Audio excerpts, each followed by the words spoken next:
కార్మికుల సంక్షేమం కోరుతూ ఫిబ్రవరి 12న చేపట్టే దేశవ్యాప్త సమ్మెను జయప్రదం చేయాలని కార్మిక సంఘ నేతలు కోరారు. పల్నాడు జిల్లా పిడుగురాళ్లలో కార్మిక సంఘాల ఆధ్వర్యంలో భారీ ర్యాలీ నిర్వహించారు.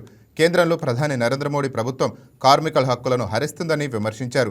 కార్మికులు పోరాడి సాధించుకున్న 44 కార్మిక చట్టాలను రద్దు చేసి కేవలం 4 లేబర్ కోడ్లు అమలు చేస్తున్నారని దుయ్యబట్టారు. అదానీ, అంబానీల వంటి కార్పొరేట్ శక్తులకు కార్మికుల శ్రమను దోచిపెట్టేందుకే కార్మిక చట్టాల సవరణ చేశారని మండిపడ్డారు. ఫిబ్రవరి 12న జరిగే సార్వత్రిక సమ్మెలో కార్మికులు, రైతులు, పేదలు పెద్ద ఎత్తున పాల్గొని జయప్రదం చేయాలని కోరారు.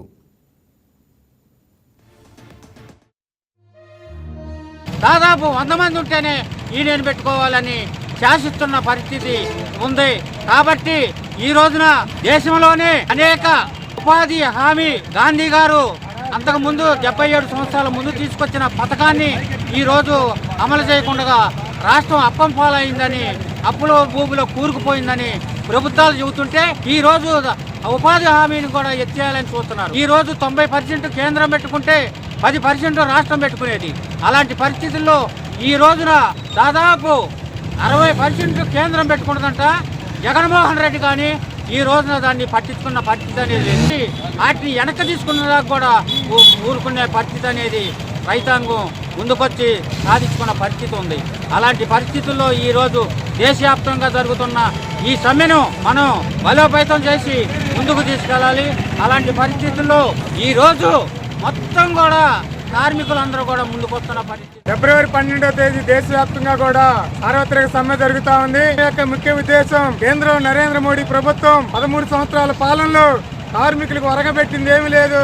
బ్రిటిష్ కాలం నుంచి పోరాడి సాధించుకున్న 8 గంటల పని విధానాన్ని ఈ రోజు రద్దు చేసి అదానీ, అంబానీ లాంటి పెద్ద పెద్ద కార్పొరేట్లకు దోసిపెడతానికి 10 గంటల పెంపుదల చేస్తా ఉన్నారు. అదేవిధంగా సంఘం పెట్టుకునేటటువంటి విధానాన్ని రద్దు చేయడం, పెద్ద పెద్ద పెట్టుబడిదారుల లాభాలు చేకూర్చే విధంగా ఈ చట్టాలను కూడా సవరణ చేస్తా ఉన్నారు. అదేవిధంగా రైతులకు సంబంధించి గిట్టుబాటు ధర లేదు, పడినటువంటి పంటకి ఎలాంటి సబ్సిడీలు ఇవ్వకుండా కేంద్ర ప్రభుత్వం నిర్లక్ష్యం చేస్తూ ఉంది. గ్రామీణ ఉపాధి హామీ పథకాన్ని, పేదలకు అండగా ఉన్నటువంటి ఈ పథకాన్ని రద్దు చేయడానికి శ్రీరామ్జీ పేరుతోటి ఈ పథకాన్ని మారుస్తూ ఉంది. కాబట్టి కార్మికులు, కర్షకులు అందరినీ కలుపుకొని 12వ తేదీన 25 కోట్ల మంది భారతదేశంలో రోడ్డు మీదకి రాబోతున్నారని చెప్పి ఈ సందర్భంగా తెలియజేస్తా ఉన్నాం. ఈ విధానాలు కనుక వెనక్కి తీసుకోకపోతే పోరాటాలు పెద్ద ఎత్తున చేస్తామని చెప్పి ఈ సందర్భంగా డిమాండ్ చేస్తున్నాం. రేపు 12వ తారీఖు జరగబోయేటువంటి సార్వత్రిక సమ్మెను జయప్రదం చేయాలని ఈరోజు పిడుగురాళ్లలో ప్రచార యాత్ర సాగుతూ ఉంది.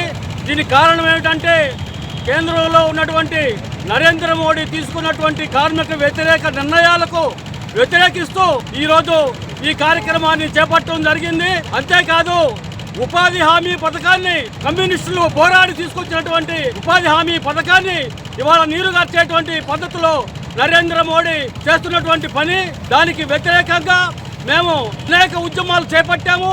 అయినా ఇప్పటికీ వాళ్ళు కళ్ళు తెరవలేదు. రేపు 12వ తారీఖు ఈ ఉద్యమాన్ని మరింత బలోపేతం చేసే విధంగా మేము 12వ తారీఖు ఉద్యమాన్ని తలపెట్టాము. కాబట్టి అందరూ ఈ వీడియో మీకు నచ్చినట్లయితే లైక్ కొట్టి షేర్ చేసి మా వైకే టీవీ ఛానల్ని సబ్స్క్రైబ్ చేయండి.